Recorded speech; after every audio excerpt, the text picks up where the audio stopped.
Mhm. Hi, and welcome to this little conversation. My name is Nana Askov. You're watching the YouTube channel from Nana Askov, The Hero's Journey by Nana Askov. I am an author, published author, a teacher, spiritual teacher. I teach the wisdom of the Enneagram and the Hero's Journey in Denmark. And today I'm very, very fortunate because I have a wonderful guest, Nomeda Rysgaard. You have been, we have done the hero's journey together. You have been on my hero's journey. I have been And your lucky student. yes, and you are today a performing artist, a visual artist. And the reason why I invited you in here today and the conversation we're going to have today is about the power of following your bliss, about a question that so many of my students have is like, I have this calling. I have this feeling that life could be so much more than this, that I could be more expressive, that I have something stuck inside of me. And in my work, in my daily life, there is no room for this longing or this dream that I carry in my heart. And actually, you are one of the few persons who followed your bliss and really did some remarkable choices, and it changed your career, it changed your life, and in some way it's like it did not change you at all, it did the opposite, like it was really a projection of what was already there from the very beginning. So Nomeda, welcome. Mm. I'm so excited to have you here. Yeah. And Thank you, Nana. Thank yeah, you. would you like to I think, do a little introduction first, yeah, maybe? I will do a small introduction, but I think you say, if just I catch your last sentence, but you're saying that it did not change you at all. I think it has changed me to that extent that life is just so much easier and fun for me at the moment when I have decided to follow my bliss. So I think that's the power of it. So I think that's kind of the start of my introduction. Yeah. If I can hang in it, it's really beautiful to follow your bliss. And yes, my name is Nomeda, and I'm Lithuanian. I have been living in Denmark for many, many years now, half of my life basically. So I feel perhaps more than I came here to study. Since I also met my Danish boyfriend at that time, and I felt like, okay, I will try to see if I can establish my life here together with my boyfriend and already now my husband for many years. And at that point, I did not know, of course, how my life would be going or moving forward. I can only say with few words that I also have two beautiful kids, sons, and they are already soon grown up. And it felt like my life was actually really wonderful and an adventurous life here in Denmark. When I started studying, I studied business management. So I'm master in business management, and while already studying, I have been, like invited to join different international companies and established, quite adventurous career, which I always liked. So I think this was, it felt for me like a nice, beautiful adventure to live these, international jobs and lead people, do a lot of fun of innovations. At the same time, we loved traveling with my husband. So, with our kids, we were traveling the world, just ourselves as well, but also with the family. So I think I was in every single way. I felt I'm living a cool, beautiful life. Yeah, you had a good career, didn't you? And Both career, but I think career as such, I perhaps was never thinking of it as a hard career or for career way. But I was like connecting: is it fun for me to do? yeah, Do I love doing it? Is this innovation meaningful for me? Yes, I want to join it in.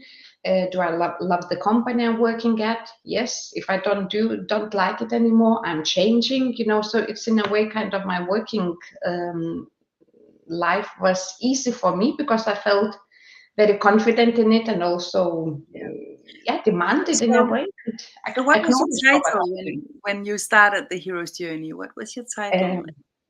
Um, when I started Hero's Journey, I think at that time it was I was already working with innovations and also with marketing. So my titles were all kinds of different. I was head of marketing, commercial lead, So I have been doing different stuff Yeah, and changing in between. yeah, So I think the titles perhaps are less relevant here. Let's put it that way. That from the outer perspective, they were nice and good yeah, titles. But it was not for titles. I have been in these jobs. I have been yeah. really trying to connect what is meaningful for me and changing and going after the companies where I felt I can contribute and where I can get back And as I well. remember that when you started the journey with me, Mhm. it was like, and you really said this, you know what, Nana, I have a wonderful life. I have a fine title. I have the most wonderful children. I have built a successful life. But to be honest, I am having these internal conversations. And if you asked me today, I'm not sure I want to be here, really. Mhm. I remember Yeah. you said that very clear. I'm not sure I'm happy for Mhm. real. Yeah. I have this feeling to just, this urge to just disappear. And that was really, really touching.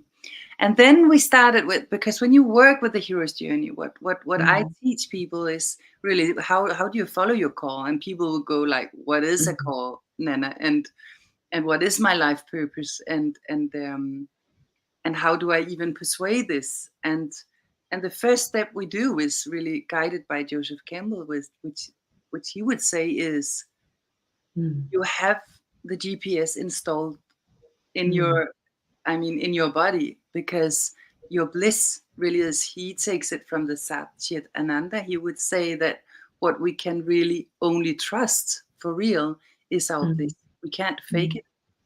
And Mhm. if we believe in synchronicity in life, we would say, so why do you have this bliss exactly? So Mhm. what we did was we started investigating, okay, Nomeda, if we were to turn up the volume of your life, like what would make you say yes to life? Like, Mhm. what would be blissful for you?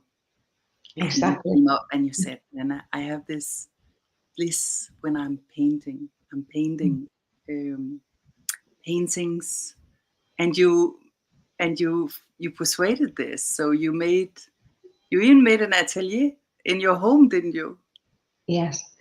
So I think the point when I was joining you, I knew already at that point that I really love painting. Yeah.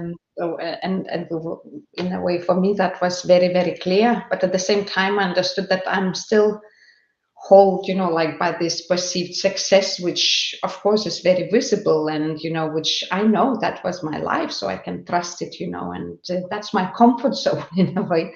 Mm. So I'm in this comfort zone, but at the same time I have this huge call and wish to paint. And what do I do with that? So yes, so I have this garage where I go and paint in between meetings and team and all kinds of corporate stuff. But what's happening for me, and what is becoming clearer and clearer for me, that like I'm disappearing in this garage for more and more hours. I basically cannot even force myself to come back to these meetings and corporate stuff, and what was previously making me enjoy my life and what I have been doing professionally, it's simply I cannot relate to that anymore. And I think it's exactly here where I understand that I need a little bit of help, because I am this, like corporate girl which has been doing, changing companies and just working around and having a lot of fun and assuming that this is fun. And this has been also giving me a foundation for a cool life. But at the same time, feeling like this does not make sense anymore. And I actually need some help from some different people to understand what's going on and how I myself can move on, even though I always felt I'm a very reflective person and know what I want to do with my life. But somehow my old, change management courses, they don't help me anymore to move onwards. So I think this was one of these moments when I decided, okay, I need to come to someone else who is thinking a little bit different than me, old me with result and what is perceived success and so on. And I think also before coming to you and what was happened to me also some even more years ago. So it's not just like that it happened over the night. I want to paint and I want to, like now this is my bliss and it's like happening just in a second. As a kid, of course, when I started thinking about it, as a kid, I always loved painting. I just was like pushing it away, and it's a hobby, so I can always return back to this as a hobby. I remember these discussions with my dad, even, like, my dad, no matter, but yeah, you love painting. This is nice, but it's not, like real thing. So I think I was pushed behind, and then you start living this busy life and you start forgetting it. I remember that what you really were concerned about was that you had this, okay, the painting is a hobby, but it's useless somehow. It's just joy. It's making me happy. It's really useless. Yeah, exactly. It's like something, why, so I think this painting, I think that's why this like bliss theory and bliss philosophy, I think in general is just so beautiful, because it invites you to connect exactly into that and build, like your life around that, and actually allow yourself to go after your happiness, that's actually what we are supposed to do. That is what is meaningful for us as human beings. So I think this was like, that's actually cool to transform that way of thinking. I think that was really beautiful for me. Yeah, and I remember that you even had a big process about this. Okay, painting was like hobby. That was my bliss for the spare time.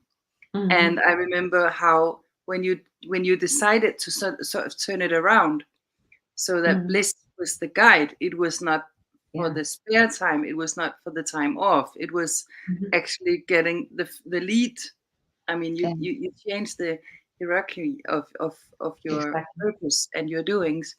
And I remember how many thoughts you had about you can't live as an artist. And I remember that your surroundings started reacting. Your husband was a bit like, what's going to happen here, Nomeda? And nobody really understood the project you were doing, because when we start to follow our bliss, what happens is it's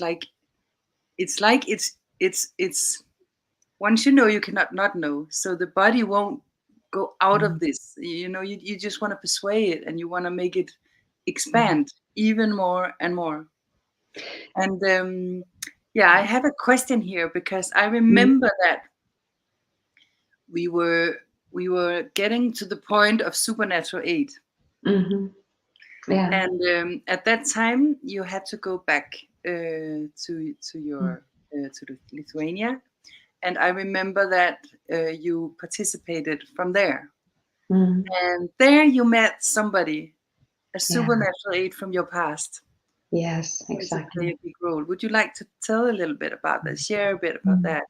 Yeah, I think it was COVID times, and it was really, everything was crazy in the world, and it's at that time where I realized that, okay, I'm living here in Denmark, but I had this most fantastic person in Lithuania, my grandmother, who was 106 years old. And I was still trying to talk to her on the phone and to catch her, but she's quite old lady. So of course it was difficult to keep the contact. And I remember being in Denmark, I just have got this, they have been opening, now you can actually start traveling. And I was like, okay, the first thing I need to do, I need to buy a ticket and I need to travel to Lithuania. The first thing I do, from the airport, I rush directly to my grandmother, and she's so happy to see me. And we have this most beautiful, fantastic day. And my grandmother, if to say a few words about her, she has been giving birth to 14 children. She has raised 13. She has been the most loving person. And I always felt this completely unconditional love from her. Like, really, it's here where you come and you just feel, okay, she loves me no matter how I am. You can be this little girl or strong woman or crazy woman, whatever what you want to be with her. And all these beautiful conversations with her. And she loved painting, but she started to paint only as an 80 years old old lady. When all her kids went out, left the house, and when she could no longer walk, was not so strong anymore, and she said, okay, now I'm relaxing. Now I can start painting. Now I can allow myself my joy of painting after all my life has passed taking care of other people or practical stuff.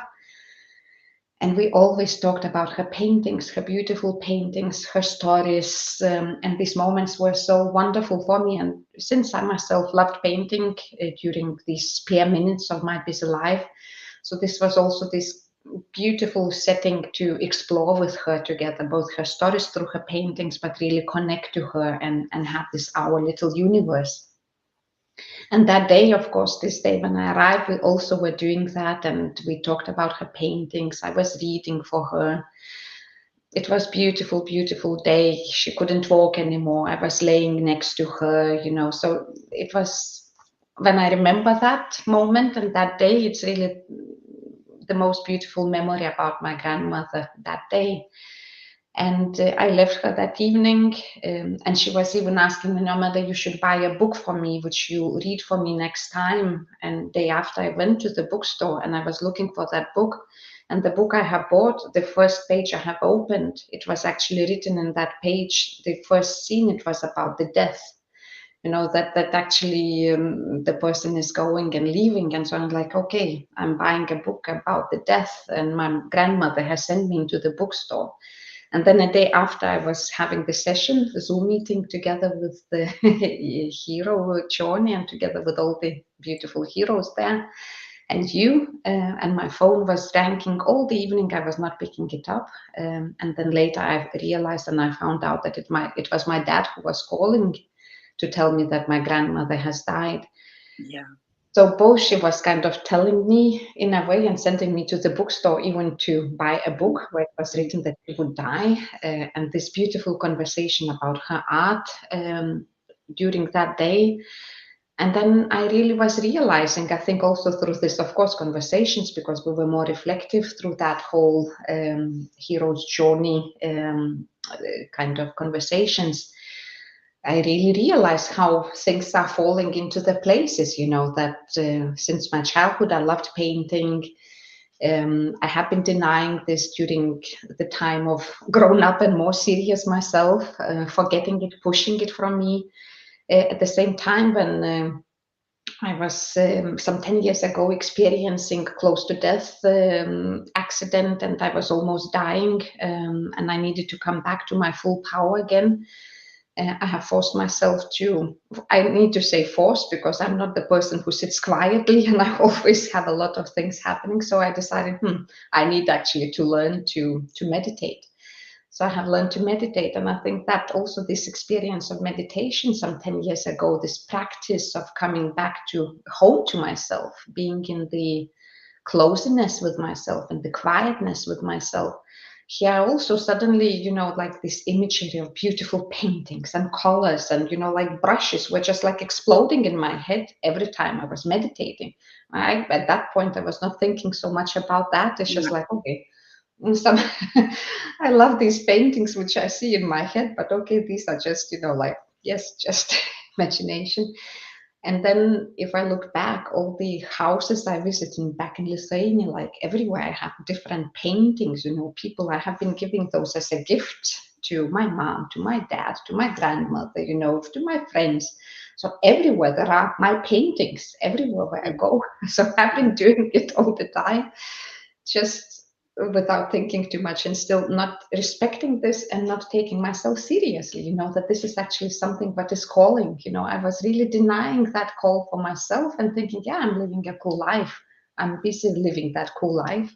Yeah. But that call, which was so obvious when I started to look at it more seriously with the eyes of bliss or what is the happy doing? I think I'm realizing, wow, I mean, this has been with me the whole life, and I have been ignoring it in a way.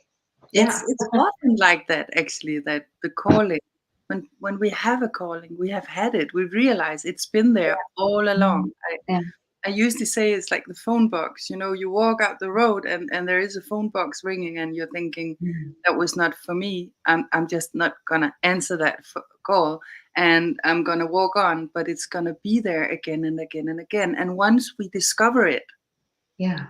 it's like we see the red thread. And what I Mm. find really touching about your story is that going back to your grandmother who started painting in a really late stage of life, Yeah. and you see this red thread Mm. going through your upbringing, and the reason why you and her were exactly meant to have this conversation Yeah. just Yeah. before she left her physical Yeah. form, like bringing it in, like serving it to you. Look at Yes. this, Nomeda. Completely.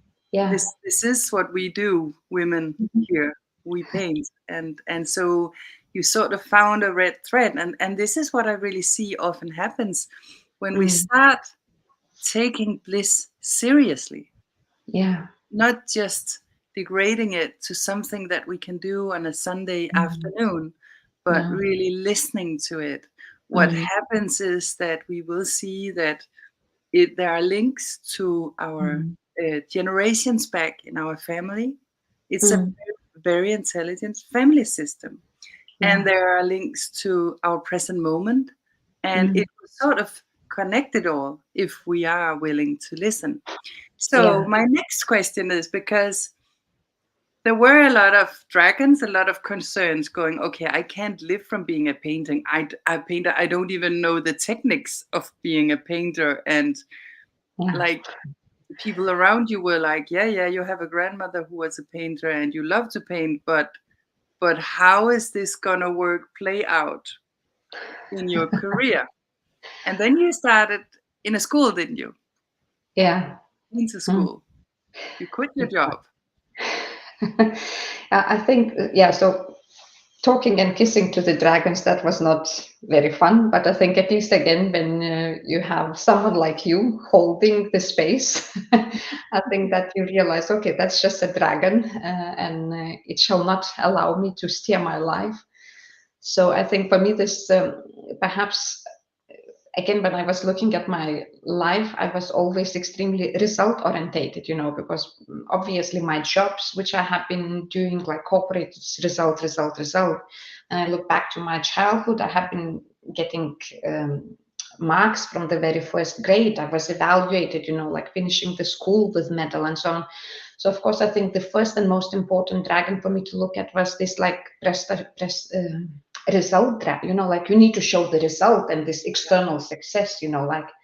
So I think for me this was really try to look at that and throw that away, because when you allow, okay, I don't care anymore, like that's just me, that's my heart, that's my joy, and then you with this open heart you start embracing the world and going to meet the world. And then exactly after I stop working at my or tell to my actually to my manager that what, I have got this now wish, I want to become an artist, and now I'm stopping working here with at my company. I'm like, what? You will be an artist. So suddenly when you open for that heart, it's not necessarily that people understand you or they think, yeah, how great, you want to be an artist. He is in such a shock that he Yeah. shouts at me, and he's so unexpected for him, and he calls me bulldozer. No matter, you come here like a bulldozer to me to tell that you want to stop working here and we need you and we counted on you. So it's he already like, oh, your dragons and all your authoritarian dad comes and tells you need to be a good girl here now, behave. That I remember that I was already there, like, I mean, oh, he's perhaps, like, should I? But no, it's this stepping in this authority. No, actually, you know what? You don't tell me now that I want to be an artist and I will be an artist and I'm leaving. I think that was a little bit of win, taking myself seriously Yeah. because I have been denying it so many times. So I think this one, but where you feel that, okay, when you open your heart, it's not necessarily that people will love it or will support you there.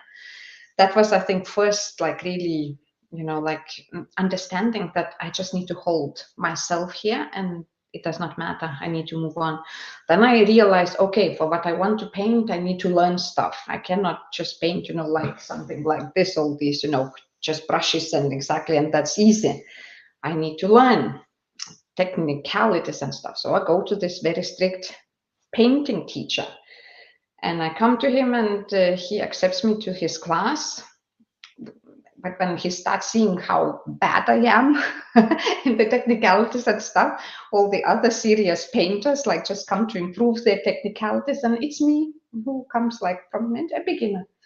I don't teach hobbyists. Like, what are you doing here? And like, oh, and you could see he passing by me, and he's angry and unhappy, but at the same time complimenting me when he sees that actually I have it. Okay, I can see you have some good brush strokes, and so he still tries to find something good in me. But after all, I'm just small, and accepting that, I know nothing. So it's again here this result or external, me. I'm just coming from zero, and I know nothing. And you accept that it's not necessarily, again, people just think you are fantastic. You need to accept that people shout on you and teach you, but when they see that you are actually really willing it, they also become your natural aid, because sometime later the same teacher, he tells me, Nomeda, you are painting like a bulldozer. You have a willpower like a bulldozer, and I would like that all my students are like you, motivated and engaged. And oh, see how much you have learned just in these few months. Like, oh, I'm blown away, and like, wow, you are talent. Okay, thank you. So thank you. And then he holds my first exhibition and invites me actually to do my first exhibition ever, which is also opening, of course, more doors, but is a huge acknowledgement for my teacher who called me hobbyist, and I do not want you to teach because I don't want here desperate housewives in my course or something. So I think it's this acceptance that people not necessarily will like you anymore, or you will need to eat a lot of negative stuff perhaps, but somehow you're allowed to take it, like you do what you need to do, because it's something deeper which is calling. And yes, I need to know, and I know I don't know, and yes, it's okay, I'm just connecting into my bliss, and then I'm coming back into my garage and I forget all the teaching, and I just put and angrily just explode on my canvas. I'm like, oh, what I'm doing here now. So but it's just happening. It's such a beautiful story you tell, because it's really about allowing to be humiliated, allowing to be new to something, and I mean, you're close to 50 now, so it's even a new life. That you're really starting all over again, and it's based on bliss. Exactly. And today you are selling your paintings, and you have had several exhibitions. You're getting more and more known for your pictures, and you're also studying on the School of Art in the National School of Art. Is that correct? Yeah, Art Academy actually in Vilnius, which is, I have never imagined that I could do that. And so I think with many young people, very many talented people. So I'm a student. I think making money, that's perhaps, I know that I have jumped into this, not for the money, but really for the joyful being and happiness in my painting. So I think this, for me, even surprisingly enough, not the biggest concern. I think for me, it's so important to be myself in my painting and what I want to paint. And then this piece in me that people who love my art or who can connect to my art, they will find me. So I think it's not even, I remember one conversation with someone who has been telling me, oh, but you are this marketing person and you have this commercial, mindset. So I'm actually trying to forget everything about this and just allow myself to explore what makes me happy, what stories do I want actually to bring. So I really even want to push it away from myself now when I'm in the art school, especially. And that is helped, of course, by really all these idealist teachers over there who like, what is your art and what do you want to bring to the world? So I'm actually supported here in my little mission to find myself as an artist as well. I feel I have found and I know what I want to do and what I want to tell, but I think it's still beautiful to allow myself not to think about money. And of course, I'm privileged because I have, established myself and I have home and so on. And I really trust. And yes, I start selling, like people contact me and, and sometimes, no, but this painting I even don't want to sell yet because this is not commercial. That's part of my bigger storytelling. So if you want to buy it, that's because I will need actually to borrow it back for my exhibitions and so on. Okay, we will do that. So, so sometimes I do not even want to sell. So I think that's perhaps will come as as a next phase, because for me, all my paintings, they feel like my small babies. And so I will come over that where I also allow this happen, but I really don't push for that at all, because I think for me this is somehow more beautiful journey. And if I will start thinking about this as a commercial journey, then I might as well come back to my old commercial job. So I think that's why for me it's also here allowing myself to be very free as an artist. I think that's the key. And I think but also about when you start in these magic journeys like that, when you allow your bliss to take over and to guide you. I think what the beauty for me is that somehow things happen somehow naturally. I think we were discussing at some point, or this. Yes, I have my dragons, flying over, and I'm afraid many times and a lot. And when I have a bad day or so, and of course, I do not know how my future will be, and I'm afraid of the free fall or, being out of control and all that, being not knowing what will be a few years from now. But I had like some of these exactly now situations and these internal successes, like which are not maybe visible to the world. But for example, when I was visiting a very old friend, which I have not seen for a long time, but she in Austria, and I visit her, and I did not know, but she is living next to the monastery, and she takes me to this monastery, and then a monk, Austrian monk, I do not understand, but he comes to me and he actually, this girlfriend of mine, she tells you, what she's my girlfriend. We have not seen each other for 20 years. Could you give her a blessing? And actually this monk, he gives me a blessing for my new journey, and I never knew that I would be entering a monastery, or that a monk would be giving me the most beautiful ceremony of my new life, So I think it's just some of these beautiful coincidences, like where you feel, it's okay. It will be a beautiful journey. Or when I'm in New York and for my small trip, because I'm trying to educate myself and I'm going to many galleries to learn, to talk to them. And please tell me, I'm a very new artist. I do not know how to become an artist. Can you give me some good tips? And I'm entering this one gallery on Manhattan, some really like art shark and gallery shark, this like old man. And so what are you doing here? How can I help you? Like with American accent and all that. So what?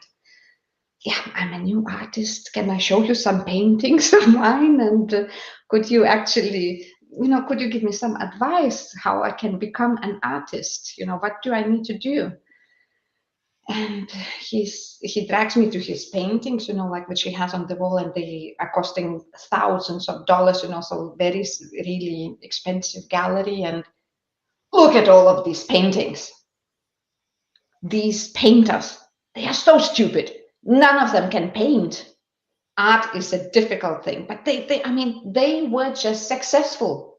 So the only thing, if you want to become an artist, a known artist, established, you need lots of success. Or that's the only thing which counts, success. Or marry me. Being an artist is extremely difficult, job, especially for a woman.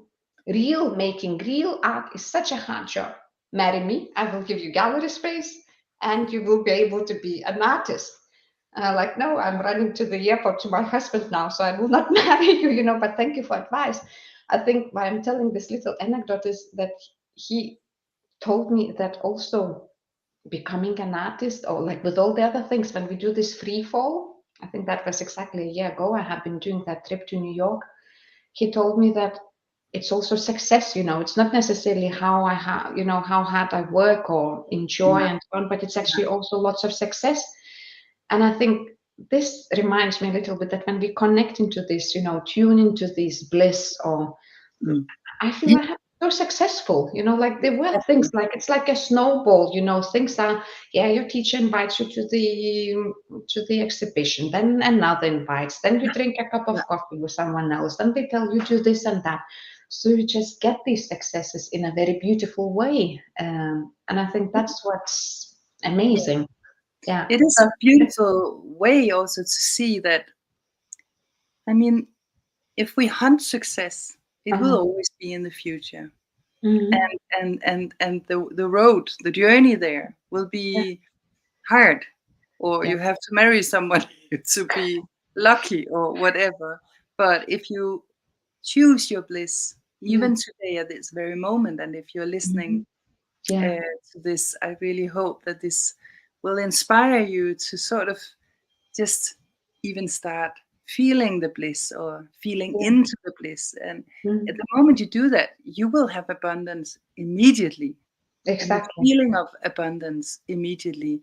And the Exactly. dependence on the success in the end will be, you will be independent from that, because that Mhm. was not really the No. point or the Exactly. plan. Exactly. And I think we don't know the plan, do we? No. We No. just know bliss, and that's really what Joseph Campbell and all storytellers from since Yeah. humankind started really tells us, isn't it, that we don't know the plan. We don't know No. which role we're supposed to play in life. But what we do know for sure, Exactly. that's the rapture. That's where the hand touches the surface of the water. That's where you Mhm. feel this splash inside, and where you cannot not know anymore. When you feel No. that inspiration from bliss. Mm, Mm.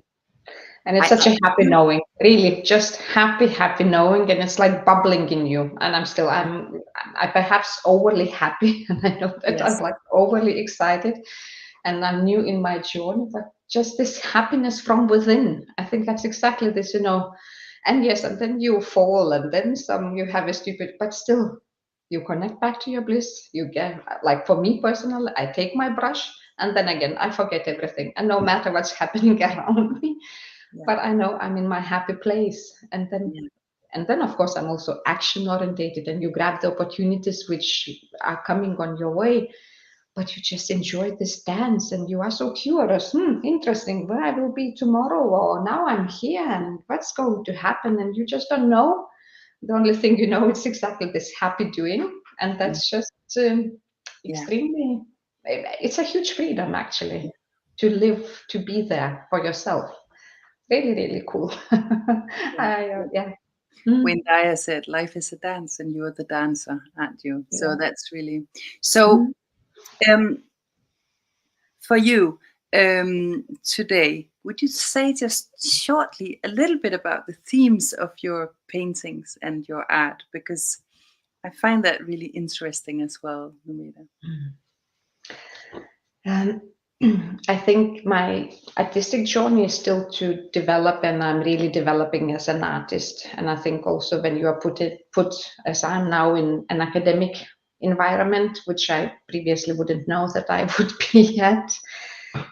So I think there you're also being like disrupted, and so Mm. this is still a process for me. However, one thing I for sure know that I love telling stories.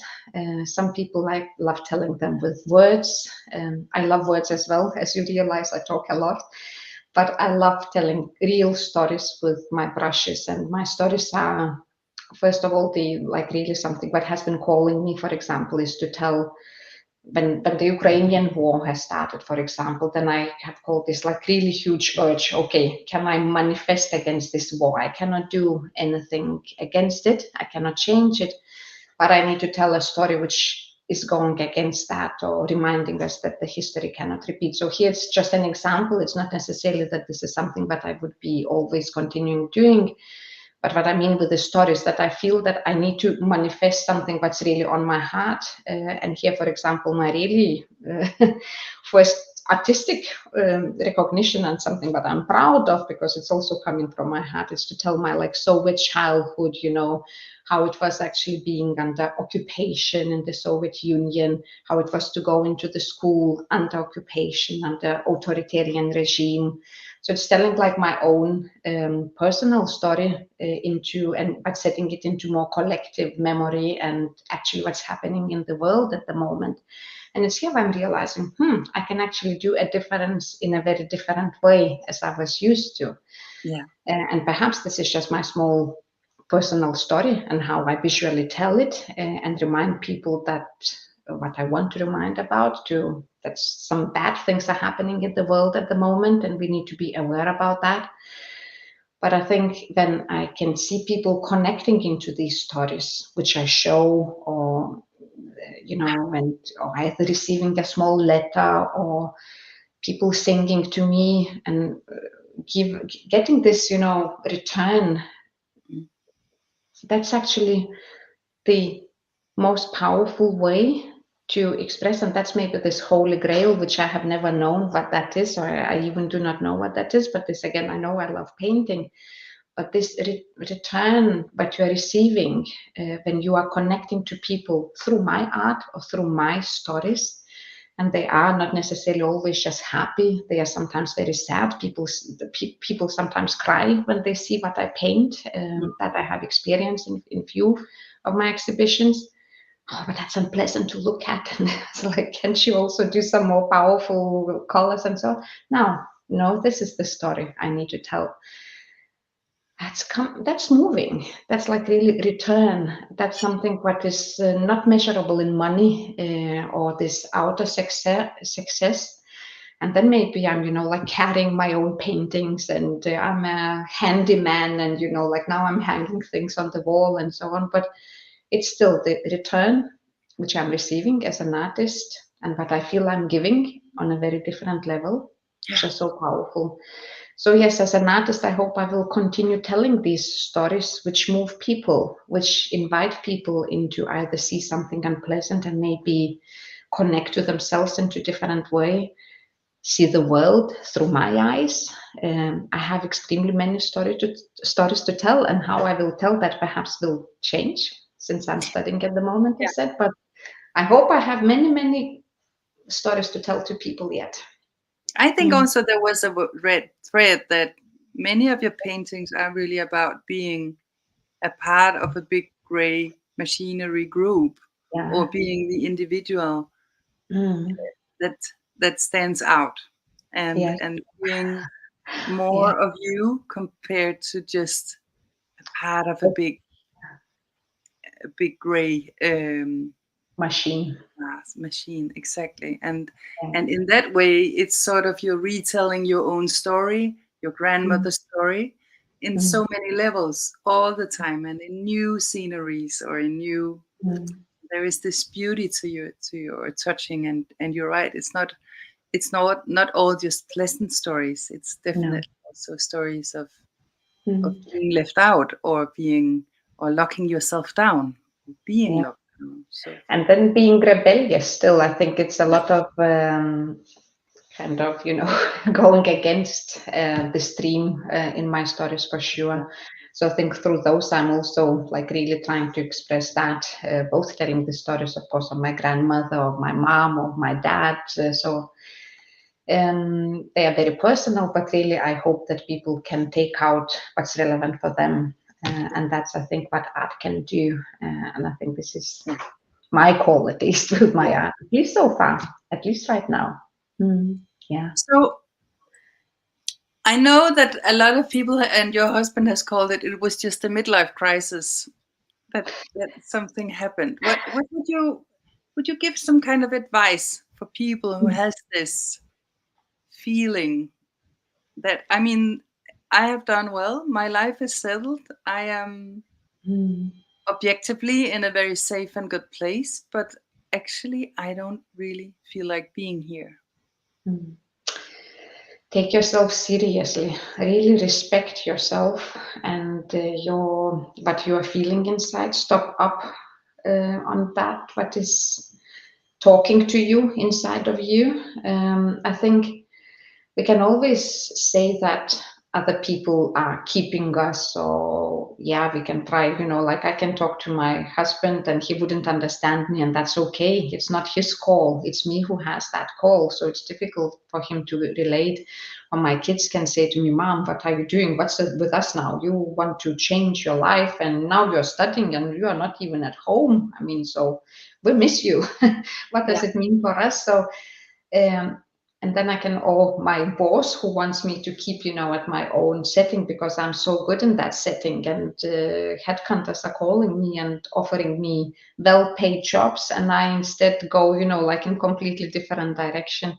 So I think for the people, I would say that this inner work, which we need to admit and respect, and we really need to feel that call and respect it, and not to allow other people, and allow, maybe that's also a very strong word, but listen to ourselves. And then when we know that this is what it is, that's what's really talking to us, try to, yeah, it's okay. Other people are talking to you and they understand or maybe don't understand you. You will not necessarily get the support, but you need to trust yourself, your this inner guidance, and actually believe in it, that this is taking you the right place, that this is not something to be ignored.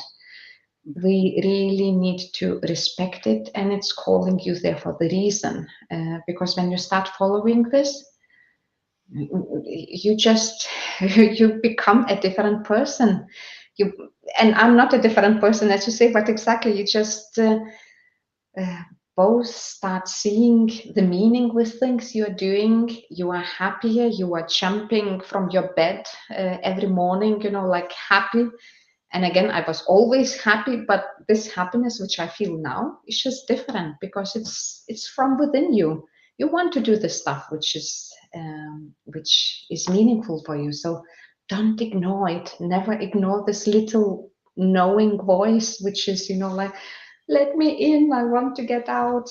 Let me tell you what to do. So let's connect into that inner voice, into this inner feeling of happiness, which wants to guide us to the happiness. Actually, Yeah. let's not push it down, let's not ignore it, let's respect it. I think that's the key. and Yeah. and allow free fall, and allow to be out of control. That's okay. It's only Yeah. fun. It's actually when you start really allowing it, it's actually really, really fun to be out It of is really control. fun, It's isn't it? so fun. It's so adventurous. It's like I never thought I would ever say that. And it's not always feels comfortable, but it's actually so fun not to know And I think what that would be really is happening. to the Yeah, point that so many people today are missing adventure of life. We yeah. fall into Netflix or Mhm. sitcoms, or to just get some sort of action, and and Yeah, and and we have this longing for magic and for the big adventure yeah. of life. But Mm. really, it's right in front of us. It It's is. right in front of us. If we allow the free fall now and then, if we follow our bliss, Mm. it will open. The fairy tale will open Yeah, every day for us. And it's not that exactly. it won't hurt. We will be brought to our knees. I think Joseph Yeah. Campbell said this life is like an opera, except that it hurts, actually. And I think he's so right. It's just about, Mhm. but how do we enjoy it? And now I would like the final question, Nomeda. So, how much would you like to be here now? I mean, compared to back then, where you had this Mm. illegal thoughts about really not wanting to be here. How is that right now for you? It's fantastic. It's amazing. It's adventurous. It's like, life tastes good. Life is amazing. So I really, really, it is beautiful. It is just beautiful. And I said, it's not that it's certain. It's not that it's not painful. It's not that it's not hurting sometimes, but it's just extremely meaningful. It's really, really meaningful. Um, Yeah, I think but I really like Joseph Campbell, and I think he's saying about this that life is not adventure to not a problem to be solved, but an adventure to be lived. And I Mystery. think really something which I'm reminding myself of, and that's how I'm feeling like every day. This is an adventure, like I'm in my own adventure, I'm in my own dream. And I always also, when I'm feeling sometimes a little bit stuck, or now I do not know, or what's about the next exhibition, or what's my next creative idea, or how will I tell, or will I have money enough, or when I get these inner voices, and again, these dragons dancing around me or flying and trying to scare me, I try to actually remind myself what I'm painting, like I started to paint because of the war in Ukraine. And I'm thinking, we are in the privileged country and we are sometimes so many unhappy people, but that's because we are not allow ourselves our happiness. We do not have a war where we need to run away from the war or, run for lives. Or as my grandmother, these stories again, she has been telling, she has been surviving World War II when she with the small kids have been running from the bombs falling, hiding. Yeah. So with repressions, like really living hard life and still always being this loving, happy, proud woman. And I'm like, okay, and here the only thing what I need to do, to jump into the painting, into my freedom of choosing happiness. And we are so often not do that. I think that's sad. Yeah. So I think this for me, let's choose happiness. We have all possibilities here in Denmark. It's Yes. like, it's freedom. Yeah. Yeah. Yeah, I love Mm, that. And I really hope, I'm very mm, grateful for you, Nomeda, that you would be the lighthouse with your story here, and a leading example of what bliss can really mm. open up for us in life, and that your story, that the brave sharing you're doing here, will be sort of a loving example for and an inspiration for so many of us who sort of sit on our hands, a bit afraid, have this feeling of longing for something bigger. And yeah, And yeah, also thanks to you that you are kind of helping us who are yeah, trying to relate to that longing and not figuring out. So I think, yeah, yeah. it's a nice way to also All help us right. to move onwards. So, is there one last thing you think that is missing here for the people who would be listening to this interview? Follow your bliss, and Yeah, life will be wonderful. I think we are talking here about bliss. So trust your bliss. That's yeah, really something I can tell from my heart. Follow your bliss, trust your bliss, yeah, trust your inner knowing, and respect yourself yeah. and respect the bliss. Mm. Yeah. Thank you. Thank you so much, Nomeda. And thank you Thank for you. listening to this interview. We will be broadcasting several more interviews with people who are following the bliss, or really opening up the adventure of life. And I hope that for you who are listening, that this will be a loving reminder to you that you really, if you have a calling, if you feel it, it's there. And if you don't feel it, it's still there. You just somewhere along the road maybe forgot to listen to it. So start by following your bliss. Start by feeling what makes you blissful this very moment. If you want to watch more videos, there will be both in Danish and a bit in English.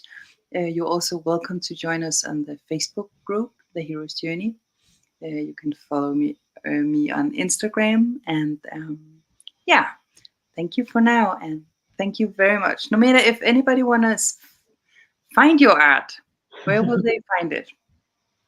They can find me also on Instagram, Yeah. Nomeda Rysgaard, if they search for that, and also Facebook would be Nomeda Matskevičiūtė, my Lithuanian name, and I have also a small homepage, which I'm extremely bad in updating, and I understand why all the artists they Yes. are never commercial, because it's hard to update homepages and stuff. But I have also a homepage where I try to upload everything what I create, and it's called Nomeda Art. So that's also a possibility to see what I'm doing. And Yes. this is my warmest recommendations. Your art is really not always pleasant, but touching, and never leaves you untouched. Does that? So to follow you would be my recommendations for anybody watching this. Yeah. All right then. Thank you very much for your visit, Nomeda. And Thank you, Nana. yeah, bye. Bye bye.